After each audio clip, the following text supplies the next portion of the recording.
നിങ്ങളെ അലട്ടുന്ന stress, anxiety, അതുപോലെ നിങ്ങളിൽ പലരും ഉണ്ടാവുന്ന ഇമോഷണൽ ട്രോമ ഇതൊക്കെ എങ്ങനെ നിങ്ങളുടെ പീരീഡിനെ സ്വാധീനിക്കുന്നുണ്ട് എന്ന് നമുക്ക് മനസ്സിലാക്കാം.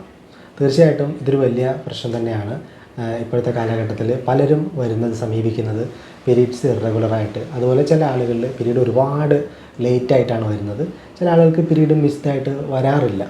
അപ്പോൾ മനസ്സിനെ സ്വാധീനിക്കുന്ന പല പ്രശ്നങ്ങളും ശരിക്കും പറഞ്ഞു കഴിഞ്ഞാൽ നമ്മുടെ ശരീരത്തിൽ നല്ല ചിന്തകൾ നമുക്ക് നല്ല ഒരു പോസിറ്റീവായിട്ടുള്ള ഇമ്പാക്റ്റ് നമ്മുടെ ശരീരത്തിൽ ഉണ്ടാക്കുന്ന പോലെ തന്നെ നെഗറ്റീവായിട്ടുള്ള തോട്ട്സ് തീർച്ചയായിട്ടും ഹോർമോൺ സർജിൽ ഒരു നെഗറ്റീവ് ഇമ്പാക്റ്റ് കൂടി ശരീരത്തിൽ ഉണ്ടാക്കുന്നുണ്ട്.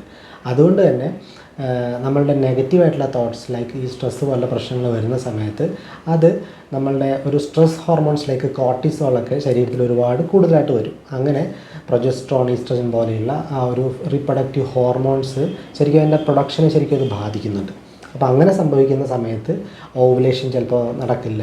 പിന്നെ അതുപോലെ പീരീഡ് കൃത്യമായിട്ട് നടക്കാതിരിക്കും. നേരത്തെ പറഞ്ഞ മിസ്ഡായിട്ടോ അല്ലെങ്കിൽ ലേറ്റായിട്ടൊക്കെ നടക്കാൻ സാധ്യതയുണ്ട്. ഈ ഒരു സ്ട്രെസ്സ് ശരിക്കും നല്ല രീതിയിൽ മാനേജ് ചെയ്തില്ലെന്ന് പറഞ്ഞു കഴിഞ്ഞാൽ ഈ പ്രശ്നം പിന്നീട് കൂടുതൽ കോംപ്ലിക്കേറ്റഡ് ആയിട്ടുള്ള ലൈക്ക് PCOD പോലത്തെ ചിലപ്പോൾ പ്രശ്നങ്ങളിലേക്ക് നയിക്കാനും, അതുകൊണ്ട് തന്നെ ഇൻഫെർട്ടിലിറ്റി ആയിട്ട് ട്രീറ്റ്മെൻ്റ് ഒക്കെ എടുക്കുന്ന ആളുകളിൽ ഈ സ്ട്രെസ്സ് എപ്പോഴും ഒരു ബുദ്ധിമുട്ട് ഉണ്ടാക്കുന്നുണ്ട്.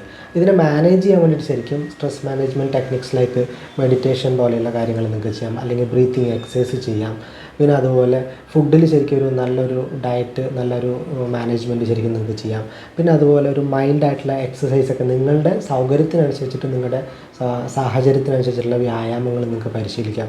പിന്നെ മസ്റ്റായിട്ട് മറക്കാതെ ചെയ്യേണ്ട ഒരു കാര്യമാണ് നല്ല ഒരു ഉറക്കം മസ്റ്റായിട്ട്. അതിനൊരു സമയം നിങ്ങൾക്ക് കണ്ടെത്തണം. ഒരു 6 to 8 hours സ്ലീപ്പ് കറക്റ്റായിട്ട് കിട്ടണം. ഇതൊക്കെ ചെയ്തതിന് ശേഷവും നിങ്ങൾക്ക് ഈ പീരീഡിൻ്റെ കാര്യത്തിൽ കൃത്യമായിട്ട് നിങ്ങൾക്കൊരു നല്ലൊരു മാറ്റം കിട്ടുന്നില്ല എന്നുണ്ടെങ്കിൽ തീർച്ചയായിട്ടും ഡോക്ടറുടെ നിർദ്ദേശത്തോടുകൂടി മരുന്ന് നിങ്ങൾക്ക് കഴിക്കണം എന്നുള്ളത് അത്യാവശ്യമായിട്ടുള്ള കാര്യമാണ്. അപ്പോൾ നിങ്ങൾക്ക് എന്തെങ്കിലും സംശയങ്ങളുണ്ടെങ്കിൽ തീർച്ചയായിട്ടും കോൺടാക്റ്റ് ചെയ്യാം. Thank you.